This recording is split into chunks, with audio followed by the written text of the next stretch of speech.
All right, we're live. My God, we're live. This is the Dragon Plus live stream where each week I try and figure out which camera I'm supposed to be looking into and get it wrong every time. Apparently that one. I just look at the monitor, so I'm like looking at you on the screen, looking at me. It's a sort of Ouroboros. Yes, but I'm desperately trying not to look at myself on the monitor.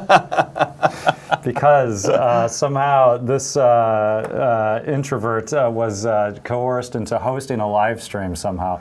But thank God for my guest again this week, Jeremy Crawford, lead rules designer of Dungeons & Dragons. Welcome back. Thank you. It's always good to be here. We got a lot to cover this week. This week we wanted to jump back into the giant soul sorcerer. We also had some questions that we never got around to answering last time. We want to make sure that we have time to answer some of your questions live this week as well. So if you do have a question for Jeremy, please do preface it with question in all caps so that my old eyes can see it on a small laptop screen. Before we begin, as always, we've got our choice of opening gambits here. Last week we were talking to the folks at Untitled Champions. Important discussion point came up. Where do you stand, Batman or Superman? Oof. I like them both. So one of my favorite... Not an acceptable answer. One of my favorite older DC comics was this one called World's Finest, where you got to see not only Batman and Superman contrasted, but then you got to see them work together. They also switched cities temporarily, where Batman was in Metropolis and Superman was in Gotham. Yeah. And I really love the two of them as sort of a yin and yang, day and night, the sun and the moon. Right. In a way, Superman almost representing this immortal and Batman as immortal. Now, if you told me, Jeremy, you'll only get one. You can read one comic book. I'll give you one of my two comic books. Which one is it? If you forced me to pick one, Yeah. I would pick Batman. Okay. And my reason is Batman, I often actually find in his best stories to be a really moving character, because in these superhero stories where these people with godlike abilities, he's just this regular man. I mean, granted, he's filthy rich and brilliant, Right. but he is this mortal man putting his life on the line over and over again, and at his best has really high ideals and refuses to kill people. He is like a dark version of like the best of us.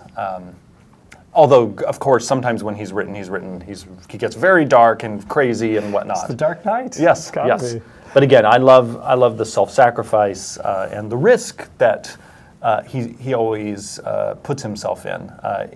Anytime I've seen comics where there's a big mashup and there's some like world-destroying thing coming, and there's Superman and there's Wonder Woman, and at the end of the day, you're really not concerned that anything's going to happen to Superman or Wonder Woman. So I'm always thinking, no, what's going to happen to Mr. Wayne? Yeah.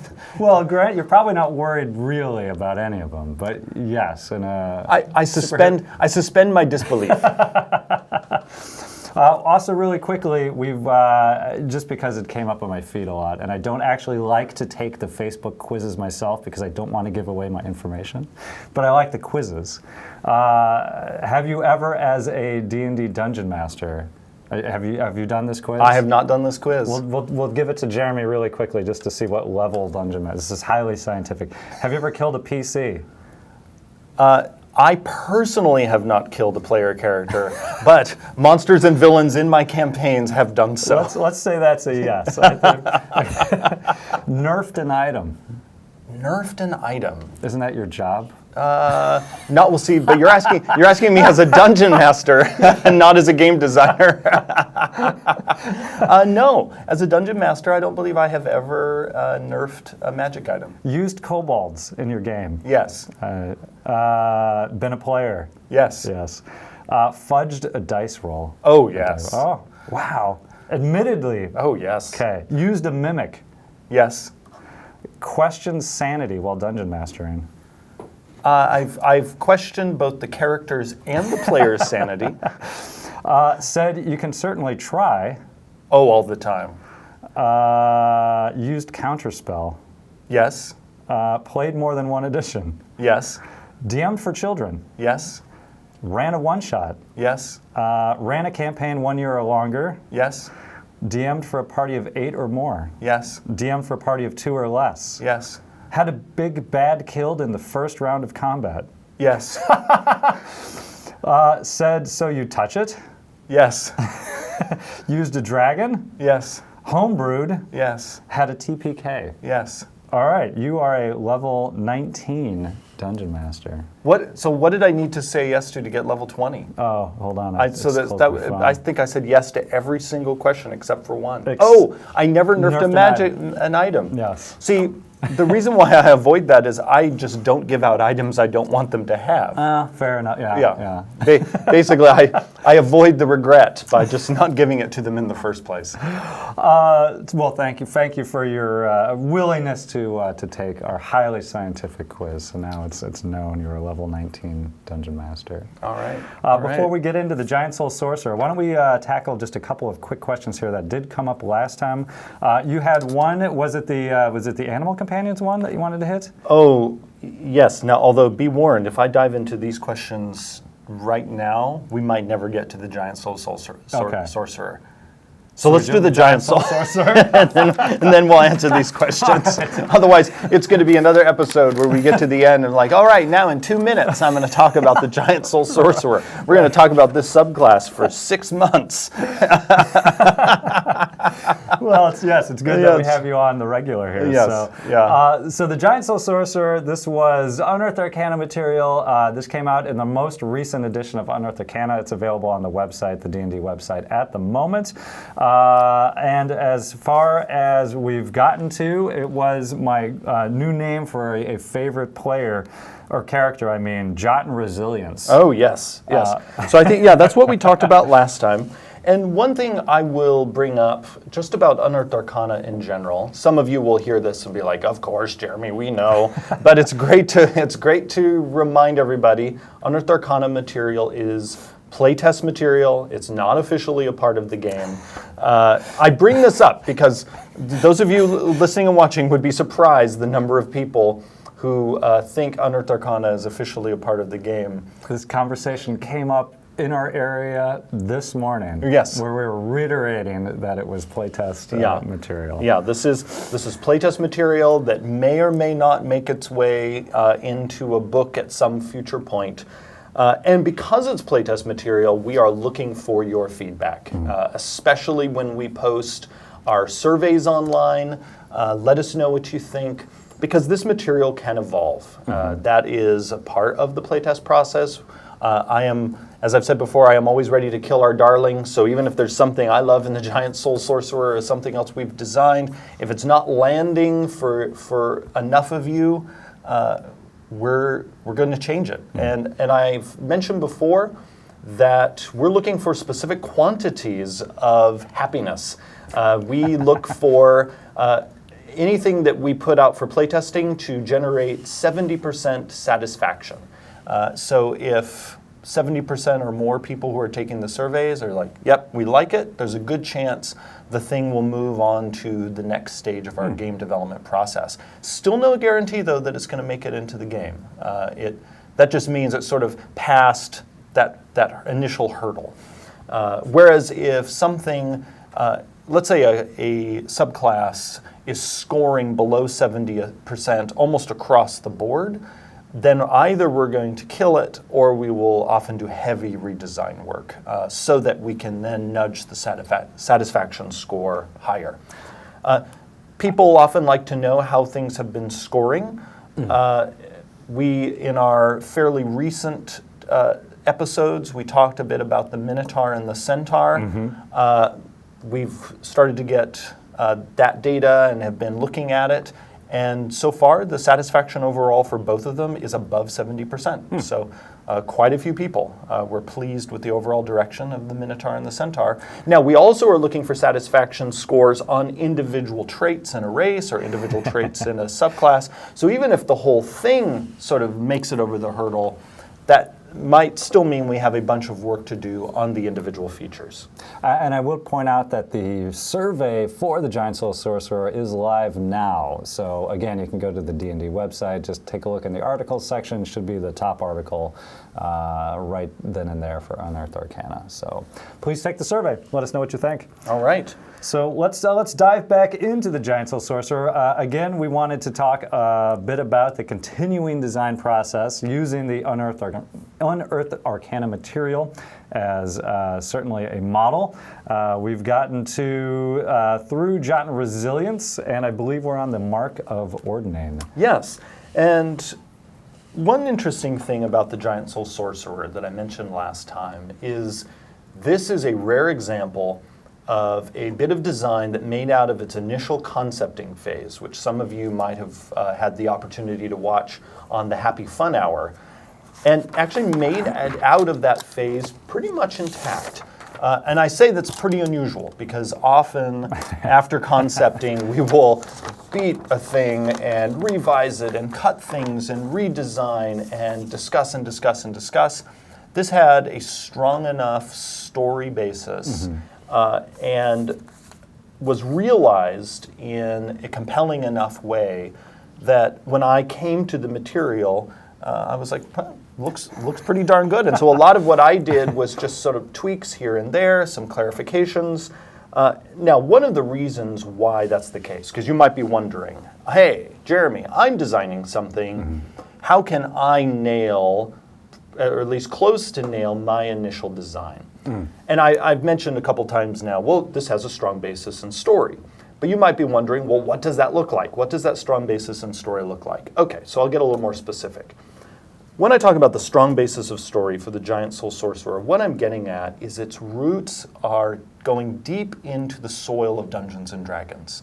You can look at this, if you're familiar with D&D's giants and with their different types and with some of the stories that have surrounded giants in D&D over the years. I mean, going all the way back to first edition, they've been with us, but even more recently in our own adventure, Storm King's Thunder, there are certain themes that orbit around giants. And then also just certain things as simple as the distinction between cloud giants and fire giants and frost giants and hill giants and stone giants and storm giants. This design digs into those iconic D&D elements and forefronts them. And I have to say, anytime a design does that and does it successfully, that design almost always is going to end up resonating with fans. As a fan myself of giants, I will say they're one of those creatures going back to that first edition monster manuals. Hey, these categories are great. They're super cool. They distinguish the giants from one to another. It's not just giant. So the fact that they've sort of retained their identity through the editions is pretty cool. Pretty cool to me. So and so when you're looking for that silver bullet for your design, keeping in mind there is never a guaranteed silver bullet. You've always got to be ready to revisit what you did, redesign, etc. Look for rich storytelling soil for you to plant your design in. Soil that D&D fans have been familiar with for decades, or soil that fantasy fans have been familiar with for decades. Because remember, a lot of things that we as D&D fans love come not just from the game and its long history, but also come from real-world folklore, come from myth, come from fantasy literature that, from the 19th century through the 20th and into the 21st. If you can tap into resonant storytelling elements that people have shown they love, and not just in the culture of North America, but people in Europe have loved it, and people in Asia have loved it, because there's also a lot of this fantasy material that's transcultural. If you can tap into that, you are starting to tap into this sort of rich vein. I'm now imagining this mine, this like storytelling mine where you go in with your pickaxe and you found it. You found that silver or gold that storytellers have been mining sometimes for centuries. And so if you can tap into that, your game design is almost always going to benefit from it. I find golems, in a way, a good example of that, where, hey, golems from different materials, sure, but if you look at the Dungeons & Dragons golems specifically, they're largely, at least the initial set, from materials that related to a storytelling perspective. The flesh golem, well, that's Frankenstein. You know what that is. The clay golem, the golem of Prague. Right. The iron golem, the Talos from Greek mythology. So they're not just random materials that were chosen because they'd be cool. They have that storytelling core to them. Exactly. Yeah, they have that. They have those storytelling roots that are not only deep in the game, but as you, I mean, nicely done. Those roots are going back centuries in human culture. All right. So, Mark of the Ordinate. This is a place where the giant soul sorcerer is getting additional spells, and not just additional spells that the sorcerer, might know and occasionally get to prepare, which is how a cleric's domain spells work. No, these are spells that the sorcerer is always going to have access to cast. And of course, kind of silly to compare it to domain spells because clerics prepare spells and sorcerers do not. But like the reason why my mind went to domain spells is like a cleric, the sorcerer is always going to have these spells available. And we went for thematic choices. Now, I did make some changes here to the spell list. You'll remember that when I was talking about the order domain, I talked about actually changing a number of the spells on the spell list. Yes. Well, I did that again here. Spell lists almost always need to be gone over multiple times because we're looking for a variety of things often when we're looking at spell lists. We're sometimes looking to make sure there's something a spellcaster can use in combat. Often, unless the spellcaster's archetype is they're just about fighting and only about fighting, we also like then to make sure they have some spells to use outside combat. And we also want to make sure that we're not giving you a group of spells that are all competing for the same resource. For instance, I wouldn't want to give you all spells that require a bonus action to cast. And also in this case, I swapped out a number of the spells because some of them were chosen from Xanathar's guide rather than from the player's handbook. And what some of you might not know is one of the design principles I've established for any of our official material is that only spells from the player's handbook are allowed in something like this. Okay. And you might immediately be wondering, well, why is that? Wouldn't we want people to also use spells from like Xanathar's guide? Right. So the reason for that is very early on, I wanted one of the principles of 5th edition to be that you could play anything we released as a player with just the player's handbook. I never wanted you to be in a position where, well, I can only use this if I buy these 14 books. I wanted you to just say, hey, I have the basic rules I need in my PH, and I can use those basic rules with this new piece of design that you've given me. Now, what I often tell our designers is it's fine to refer the reader to other options that might exist in another book. Like, hey, check out these spells that might also be appropriate from Xanathar's Guide to Everything or from one of our other books. But those can't be required. There needs to be a player's handbook alternative so that, again, you can just pick up and play. Because our goal is we want people to be able to just dive into this game, which is already sometimes a lot to digest. I mean, the Player's Handbook is a big book, and the game has a long history. So we want that on-ramp to be smooth. And for you to be able to tell a new player, really, you can just show up with the Player's Handbook and you're good. So there were actually a number of spells here that were not from the Player's Handbook that we swapped out. I'm just pointing out really quickly, thanks as always to Lauren Obo Crazy. She's helping moderation today, as she does with many of our streams, so thank you, Lauren. And she's putting up your questions in great. a little whisper right there. All right, So right. if, Okay. You're looking for questions there? I'll keep going and then maybe wrap back around to Sure. some questions. Absolutely. But that is awesome. Thank you for Obo Crazy for doing that moderation. Because otherwise we're looking at this stream going by. So these spells, also something that we did here, like we do with many cleric domain spells, is we selected some spells that are not on the sorcerer list. So this is also a chance for these giants, I'm sorry, not these giants, these giant soul sorcerers, to gain access to some spells that sorcerers wouldn't normally have access to. Mm-hmm. All right, so now I guess we can take a question or two about just this particular feature. We had a question about similar for other sorcerer's origins that moves apart from the giant soul sorcerer, or thoughts about differentiating between the cloud giant and the storm giant have similar sort of backgrounds as well. Sure. So let's talk about the difference between the cloud giant and the storm giant. Mm-hmm. Two giants that are associated with the clouds, of course, with the sky, with storms.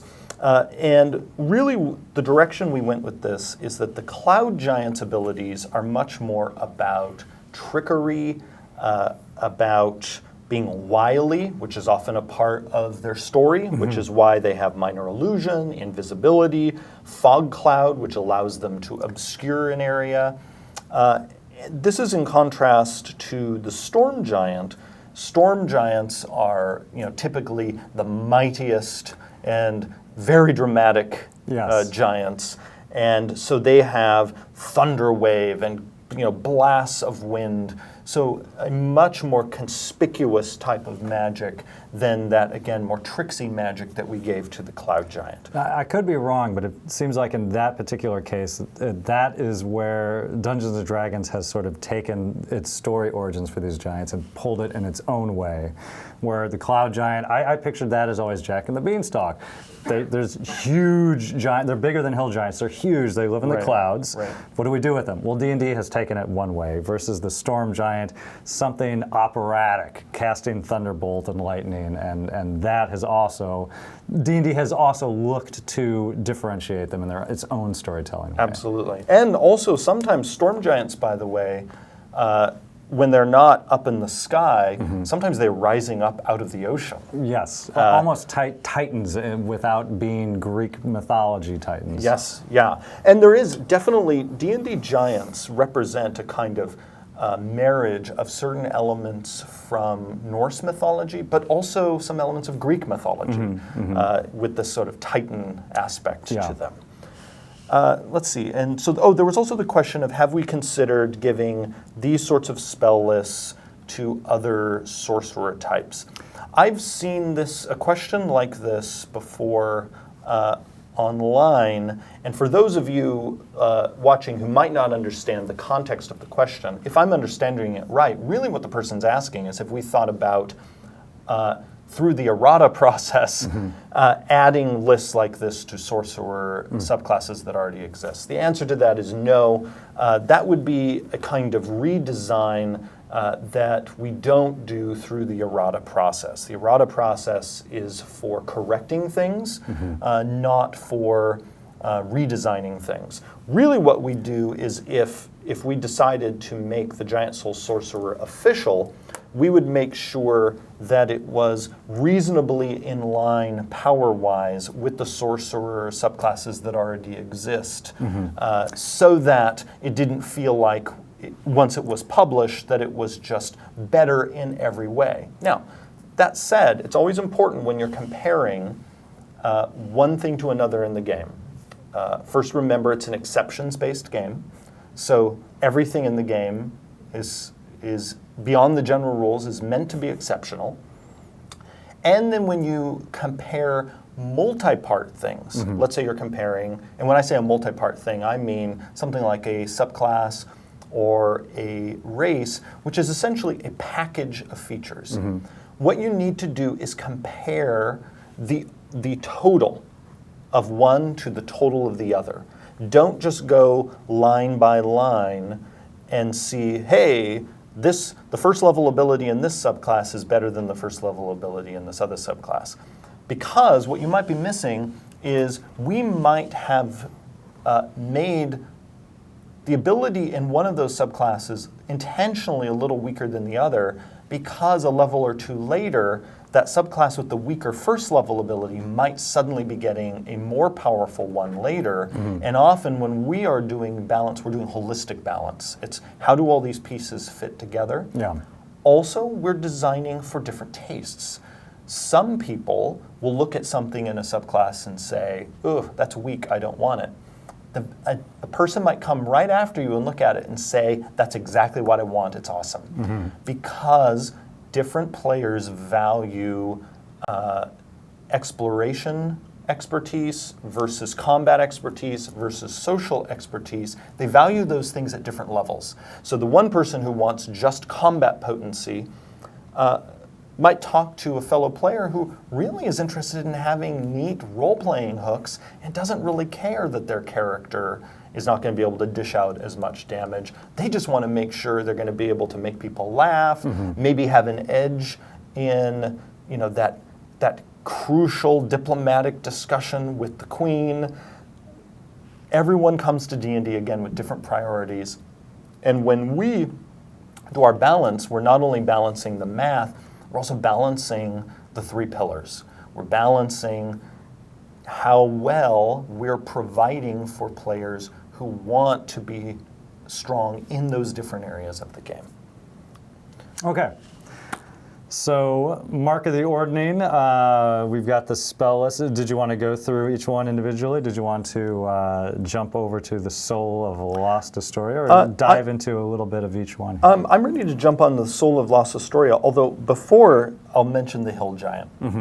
The Hill Giant was particularly fun to do because often hill giants, as you can see on the art currently on your screen, that's assuming it's on your screen, because our screen is frozen, actually. Here we go. I don't know if we're just... No, this is just my undocked laptop. Oh, got it. For a moment, I just thought everyone that Bart and I have just been talking here to each other, and no one is actually watching. Okay, so you see the hill giant on the screen, who's a brute.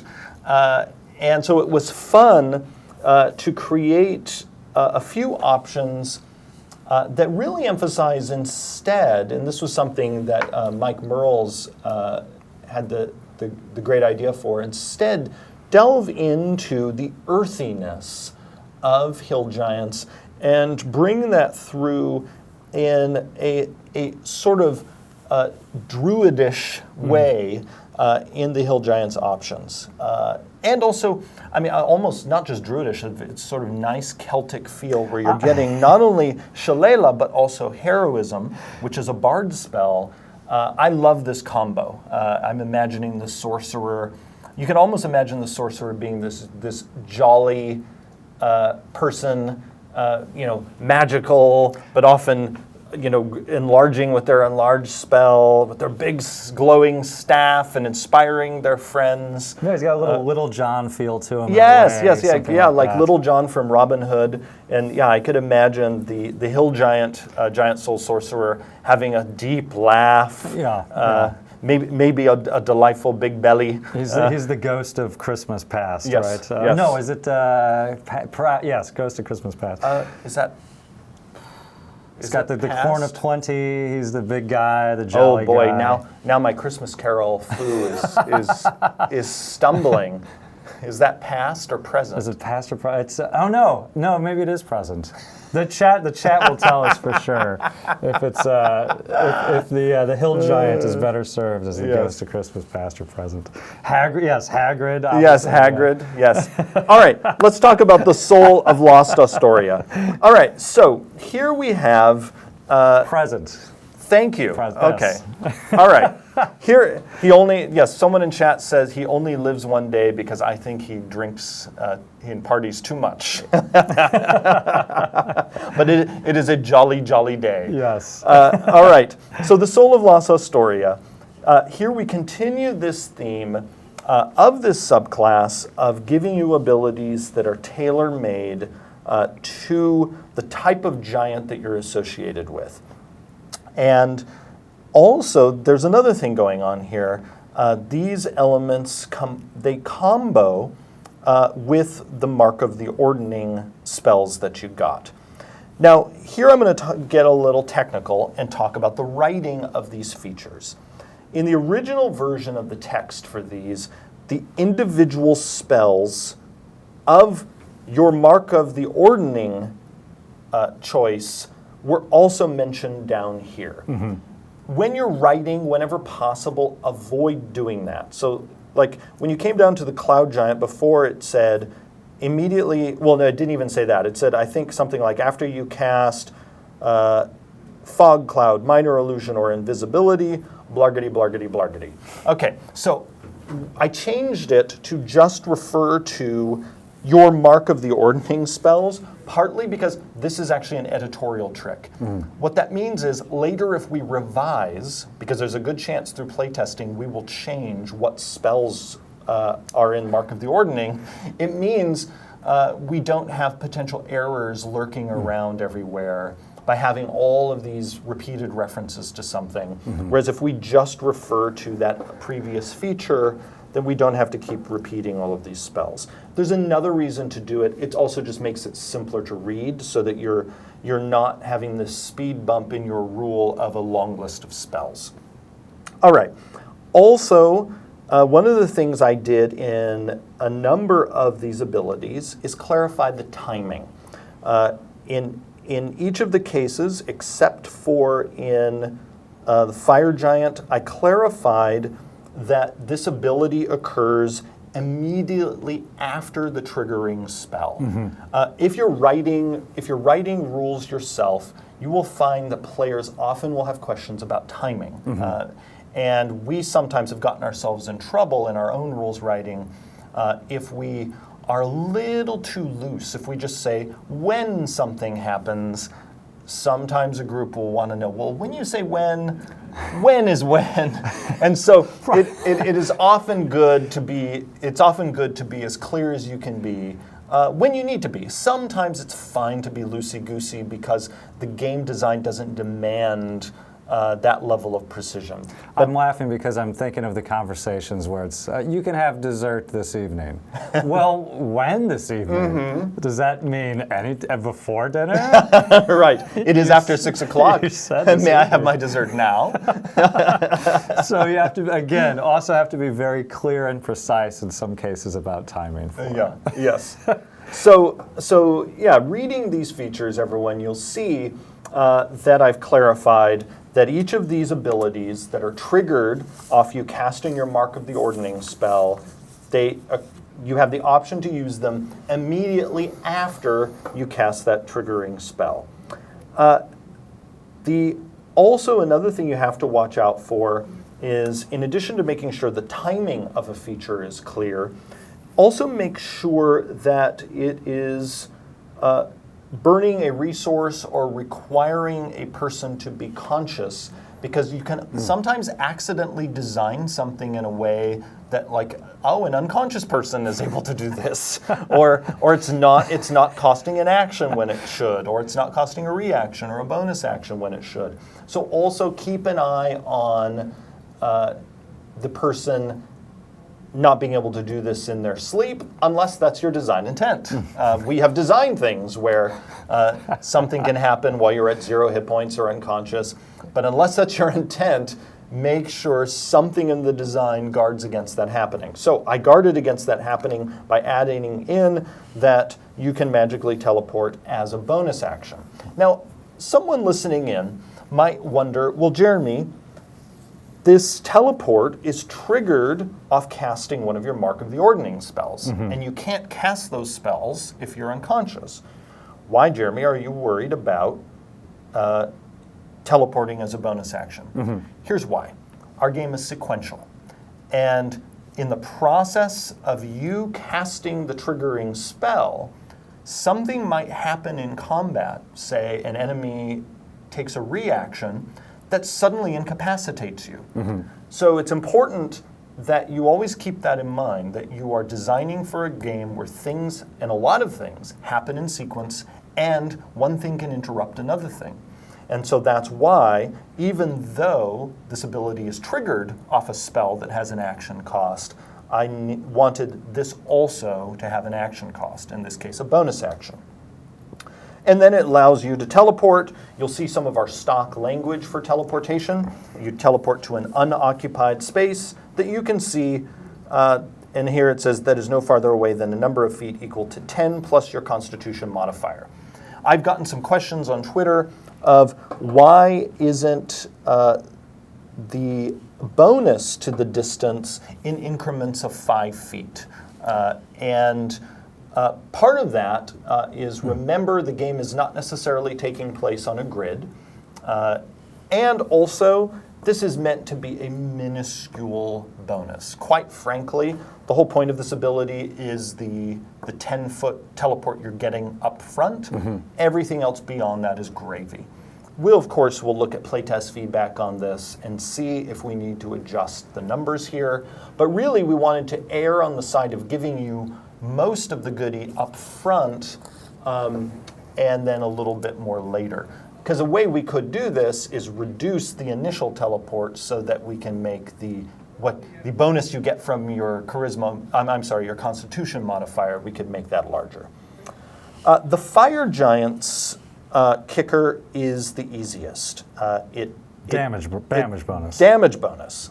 And you will often notice when you look at our designs, when we give you a menu of options, that often one of those menu options will be something crazy straightforward like this Fire Giant one. And that, if you're ever wondering, we do that on purpose because we know often a D&D group will have the player at the table whose eyes will start glazing over when they start reading words like immediately after you cast. And so we design things for that person where it's just, hey, this thing happens. You get +1. And quite frankly, even though I, as a player, I mean, granted, almost all the time I'm DMing, but when I do play, I often love intricate abilities.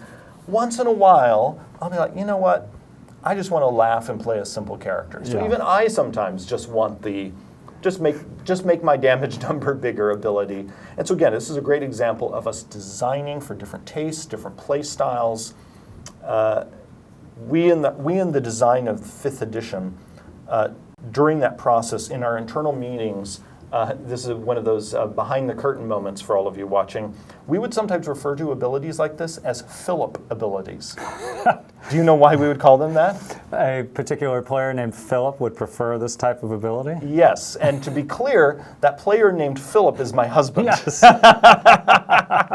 Because my husband plays D&D, has been a player in my campaign for many, many years, but he likes things to be clear and straightforward, and so often we would have him in mind as a test case of, all right, so we've given this a range of abilities. Did we include one for players like Philip? I have a Philip in my game too. Yep. Scott, I want to be a fighter, and just give me a straightforward, or I'm going to start. My attention is going to start wandering. Yep. And when the fighter, we designed the champion for players like Scott and Philip. Ironically, when Philip finally played a fighter, he made a battle master. Because he wanted to play this archer with amazing maneuvers, and he had a ball until she died.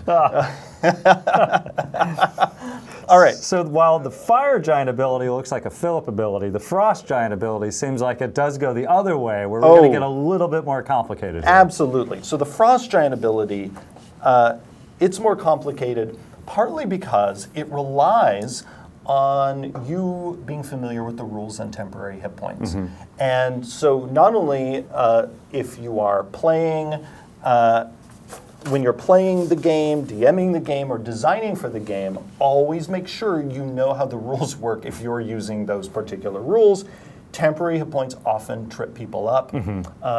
One of the most important things to remember about temporary hit points is they do not stack. Yeah. So if, let's say you have 2 temporary hit points, and something else in the game gives you 3 temporary hit points, How many temporary hit points, Bart, do you now have? So I completely lost the thread. All right.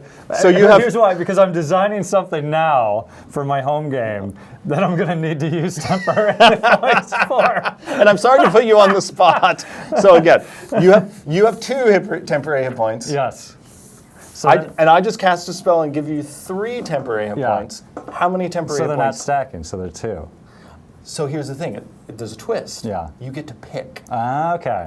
You get to decide whether you have the 'cause- 2 yes. or the 3. They're not cumulative here. They're not But cumulative. if I get a better option, I'm going for that better option. Yeah, and those of you watching might wonder, well, why would I ever choose to keep the smaller number? The reason is some things in the game will tie a benefit that you have to the temporary hit points that effect gave you. There are spells that do this. There are, again, a variety of other features in the game that do this, where while you have those particular temporary hit points, Yeah. this particular effect endures. And so let's say I might have 1 temporary hit point left, but there's this special ability tied to that 1 temporary hit point, and someone else says, Jeremy, here I am offering you 20 temporary hit points. And I'll say, no, thank you. I'm going to keep my 1 because this other one is giving me a special ability. Now, one of those special abilities that does this, where it gives you something special while you have its temporary hit points, is the spell Armor of Agathis, which you'll notice is one of the Frost Giant's spells. And so you'll see that's a little bit of a theme going on here in this design, temporary HP. And so when you cast Hold Person or Ray of Frost as a Frost Giant, Giant Soul Sorcerer, you gain some temporary hit points. Now, but you'll notice we had to put in a special note about Armor of Agathis. Yes. Because Armor of Agathis itself gives you temporary hit points and they don't stack. Yes. If we had not put this in, basically this would have been a garbage ability for the Frost Giant, because you would have had to make that choice all the time. You would have Armor of Agathis on and then give yourself more temporary hit points, and then, well, do I shut Armor of Agathis off or do I get these other temporary hit points? So what this does is actually increase the number of temporary hit points that Armor of Agathis gives you. I like this explanation just because me saying 2 instead of 3 means it could not necessarily a wrong answer. No, you were right. Because you might decide, I like these 2 temporary hit points I have. I don't want those 3. Thank you very much. I wish I could claim that's why I said that, but I'll take But you weren't wrong. All right, let's look at the Hill Giant's Soul of Lost Astoria ability. All right, this was an ability, and this was the one ability on this feature where when I did my pass, I ended up deleting the feature that was here before. Okay. The feature that was here before allowed the Hill Giant, as a bonus action, to make a melee attack immediately after casting one of these spells. Now, some of the people listening probably already know what the problem was and why I did new design here. For those of you who don't know what the problem is, I'm opening up my player's handbook to show you, Bart. The problem is Shillelagh, which is one of the spells the Hill Giant gets, is itself a bonus action. Mm-hmm. And so the design that was done originally on the Happy Hour basically had let you take a bonus action potentially after casting a bonus action, which is impossible because you can take only one bonus action on your turn. It also was very attacky and was potentially going to eclipse the Fire Giant's damage bonus. Because suddenly if the Hill Giant was getting this extra attack going... Right. Effectively, you're going to be doing more damage. Yes. I mean, of course, there's a potential for you to miss, Sure. but on average, you're going to end up dealing more damage. So instead, what we decided to do is going with this idea of the Hill Giant, having this presence, and again, I'm now imagining Little John, this ability to cause people to be hurled away from you, and you'll notice that there's a fun little twist that I put in here, and that is a target can choose to fail this save. Because what I wanted for this to be is not only your ability to hurl away your foes, but it's also a way for you to help your allies get hurled away. So, again, you can imagine this hill giant saying, "Away, my friends!" And then whoosh, and they get hurled away as something terrible is on its way in. So this is meant to have a dual purpose. It's both offensive, but also potentially defensive, or just funny. As you toss your friends around. Very cinematic. Yes. Which always plays out well at the table. If you can ever do something that everyone can visualize in a pretty dynamic way, I always like those moments. Yeah.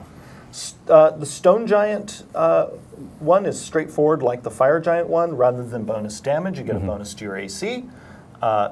That's a nice, straightforward bit. And then finally, the storm giant.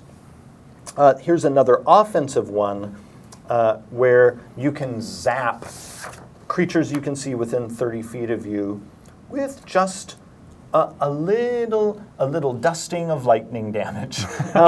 And a person will rightly notice when they see here that there's no saving throw, and the storm giant also doesn't have to make an attack roll for this lightning damage. This lightning damage is never going to be super high, but this sort of damage is great for softening up a group of foes. Especially when you're up against a lot of foes, and you're having maybe a little bit of a grind. It can be nice when you have spellcasters sort of softening the whole group up with just these little splashes of damage over the course of a fight.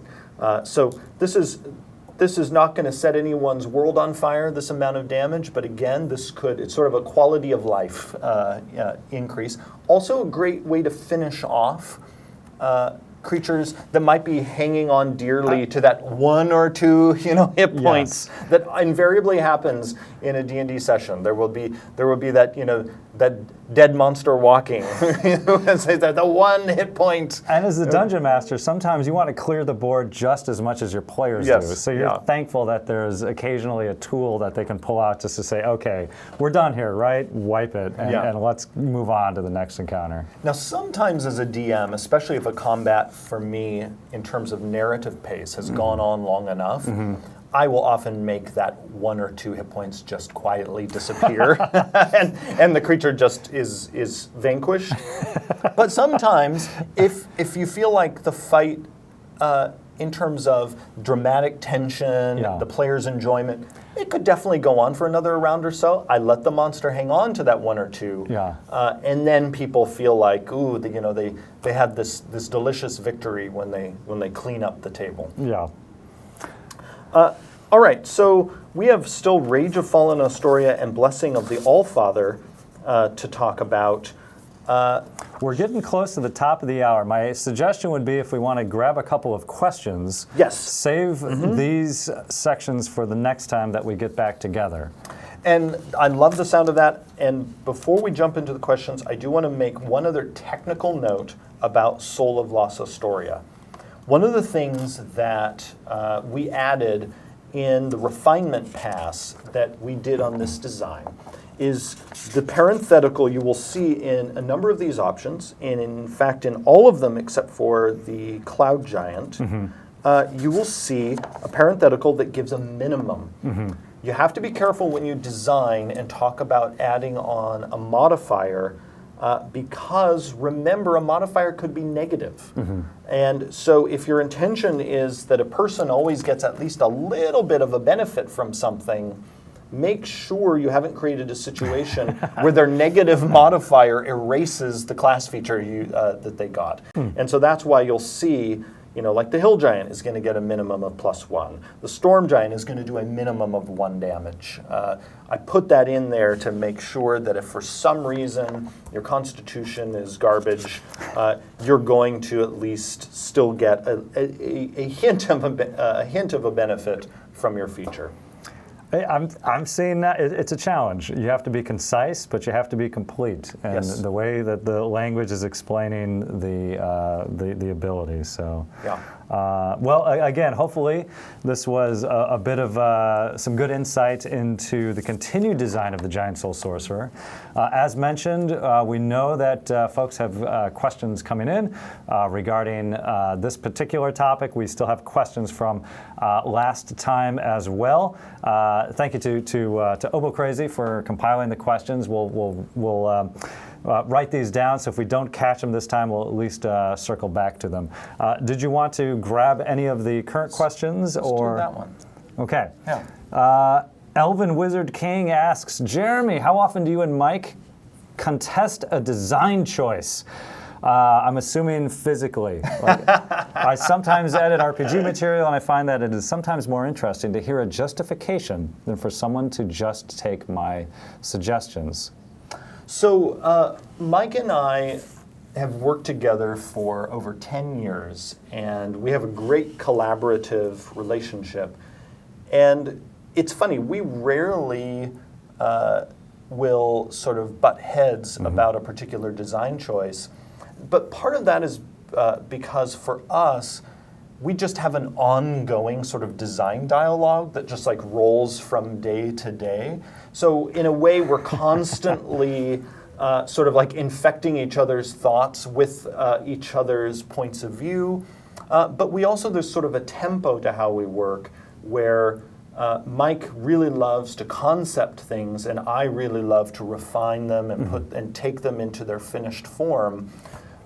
And really what it often comes down to is I will take something, and sometimes even I might burn most of it to the ground and redesign it, and then I'll sit with Mike and I'll just talk him through, hey, and we'll talk very openly, here's what I did. And Mike, most of the time, will say, hey, it looks great, and we'll move on. Sometimes he'll look and, or another designer, because occasionally I'll do the same with one of our other designers, and he'll say, hey, I like this new version that you did, but maybe we could do this one part differently. Or did you think of, you were addressing a legitimate problem in the original design.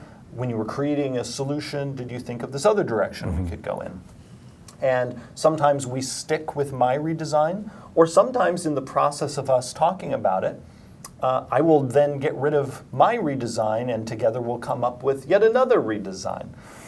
So it's all about having that trust, that open conversation, but also it's important to have clarity of roles. We know that at the end of the day, the final form of the design is my responsibility, and so if we're slammed up against a deadline and someone has to make the call, it's on me to make that decision. So I'm hearing the three pillars here between intelligence, wisdom, and charisma. You need to kind of balance those three skills in the process throughout. Yeah, but it's important, I would say, if any of you listening end up in my position where it's your responsibility to decide the final form of something, it's really crucial to respect the contributions of the other designers you're working with, and not run roughshod over their creative fire over what makes them happy, because ideally, if they are creative and fun to work with, you're going to want to work with them again, and a part of that is respecting them enough to talk through why you're doing what you're doing. If they're having trouble understanding or appreciating the redesign you did, dig into it with them. Be honest, be as gentle as you can be. You don't want to be cutting with them, but you also want to be frank. So it's all about that, again, that mutual respect, and also making sure that anyone you work with shares with you this one important value, and that is that you're designing for the players of your game, and that ultimately we're not designing just for ourselves. We want to make sure as many of our fellow fans are as happy as possible, which also means we have a common reference point, which is we all look at the playtest feedback and see what is the community telling us. It's not just like what's my whim for the day. Yeah. It's No. What has the community been telling us consistently now, year after year, about what they want? And is there something new they're telling us? Is it time for us to change direction, or is it time for us to stay the course? These are questions we constantly ask ourselves. These are questions we constantly look for answers to in the feedback we get.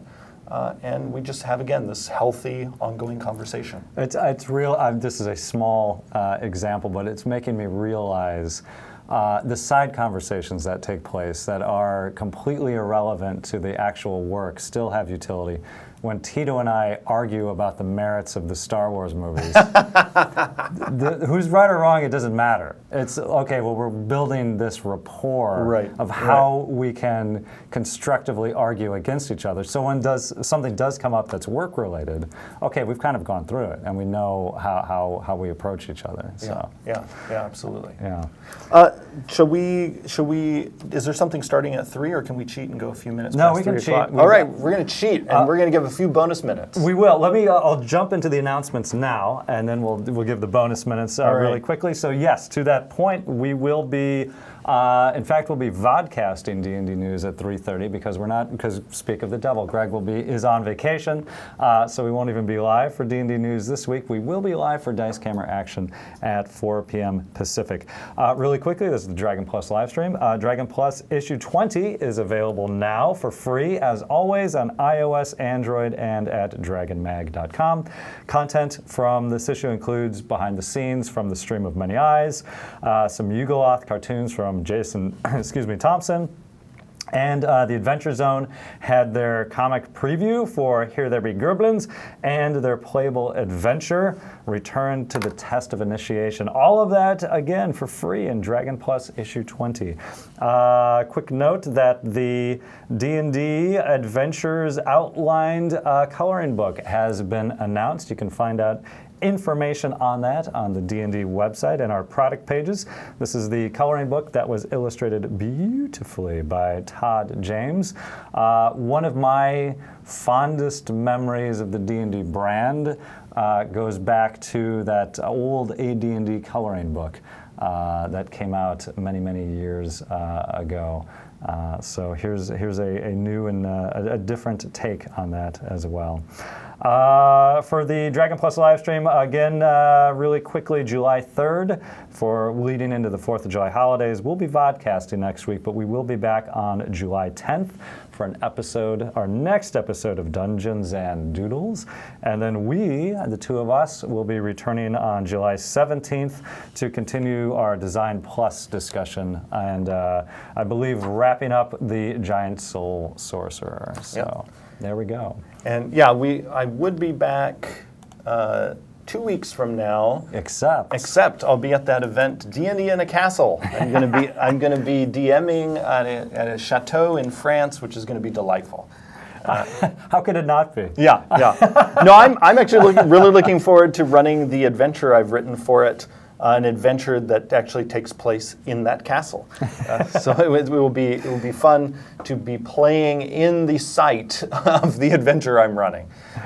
So real quick, one of the questions I wanted to ask that was left over from a couple of episodes ago is there potential for a set of rules for advancing animal companions outside class features? Mm-hmm. So yes, occasionally we do get requests for more guidance on advancing animal companions.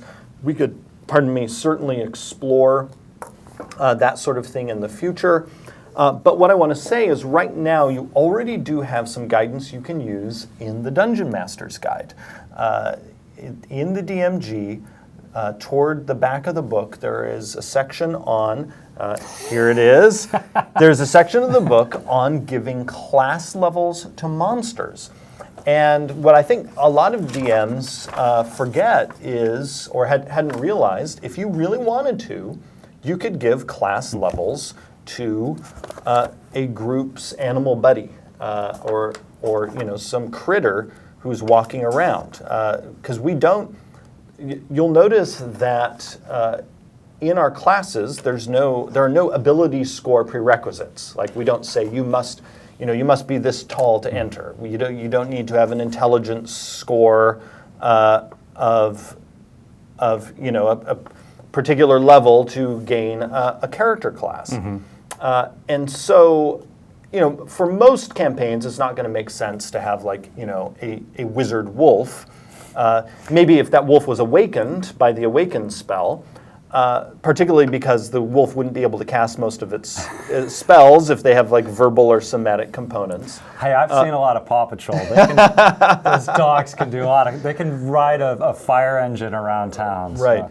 But what you absolutely could do is say, give levels of fighter to that wolf. And when it comes time to pick a subclass, pick the champion from the player's handbook.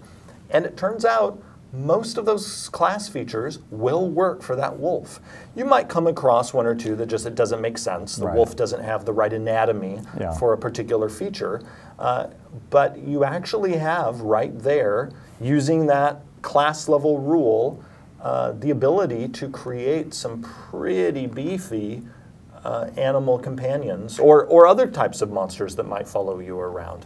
My recommendation is, if you do that, don't do it to a creature that's already sort of built into your character. Like if it's, it could get messy if it's the ranger's beast companion or some creature that you create with a spell. So don't walk down that path. This is best for a creature that's essentially an NPC. It might be, let's say it could be a wolf that you befriended using the animal friendship spell, and you and the DM have agreed, this wolf is just going to join us on our adventures. Or it could be your character might have a childhood hound that you grew up with who, your Old Yeller buddy is going on adventures with you, and you decide we want Old Yeller to stay with us and also to get better and to battle those dragons with us. And I'd say that's an awesome story, and you can use the rules in the Dungeon Master's Guide by, hey, make Old Yeller a fighter, and suddenly your pup is going to get more hit points, and its proficiency bonus is going to go up, and it's going to have second wind.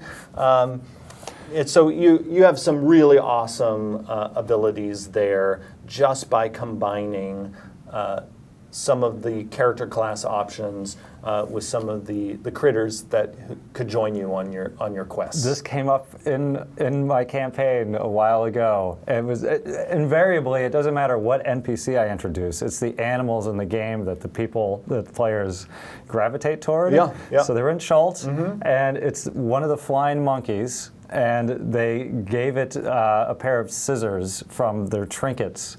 And the flying monkey flying around with scissors, that became the mechanism to do the coup de grace to that final monster that you just wanted to wipe the table with.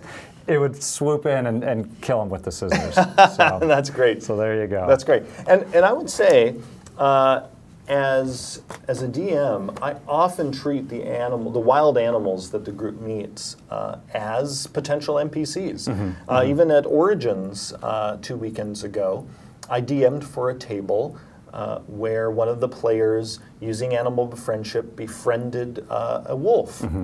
And even after the spell wore off, I decided the wolf just liked this person and just followed them around, and just as I would potentially, have a humanoid NPC offer to help the group.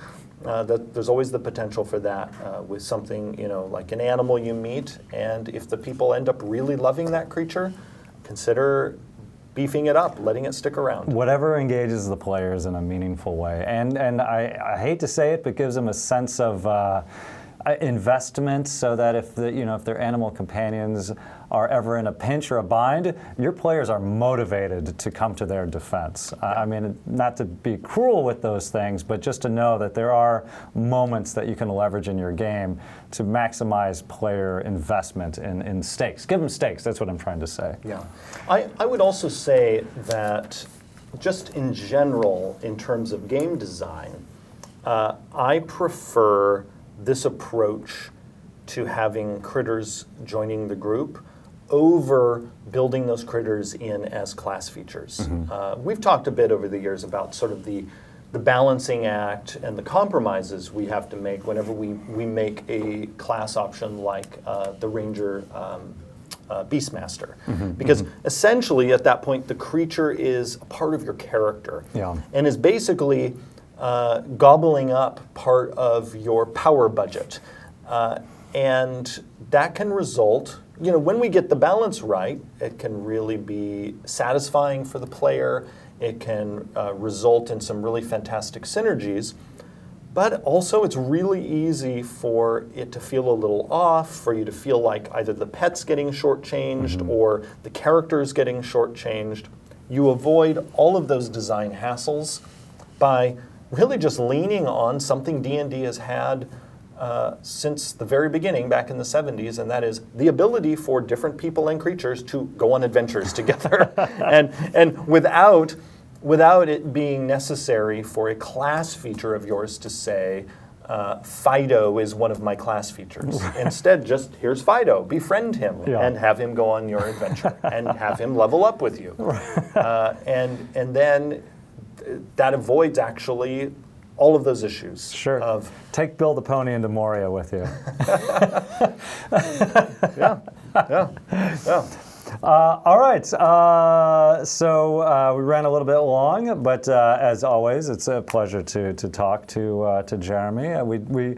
This was one of the questions that we did have come in. Not Jez asks, when will we get to watch a stream where Jeremy DMs? Oh, that's a good question. So we'll have to put that on the board somewhere for down the road. Yeah, I mean, even with a stream of many eyes, yes. You and I were both backstage, and I was DMing the whole time. The whole weekend, but we weren't live streaming. I mean, I think probably at Stream of Many Eyes, I think I DM'd more continuous hours of Dungeons and Dragons than anyone else there, because I did 2 3 to 4 hour sessions. We had a secret back room. Yeah, what Jeremy's referring to. We were DMing on the side. I was DMing for the DM. Yeah. So like Matt Mercer was back there and others playing in my game. And yeah, we did videotape some of my games. So those, I think at some point we might share that. And there's a good chance you'll see me in some public venue sooner than later. But in the meantime, we do have Jeremy coming on Dragon Plus regularly. We had talked before Jeremy had gone on that every other week felt like a good cadence for his schedule and for everyone. So yeah, well, welcome back. And on July 17th, we'll dive back more into the design talk. All right. So again, D&D news coming up vodcast at 3:30, but do stick around. Speaking of animals, such as a baby owlbear in dice camera action at 4 p.m. Pacific. As always, thanks everyone for watching, for tuning in, for taking time out of your day. Thank you to our followers and subscribers, and as always, thank you so much to our moderators. It's all very much appreciated. And we will, again, not be back on July 3rd, but we will be back on July 10th for Dungeons and Doodles. Thanks all. Thanks, everyone.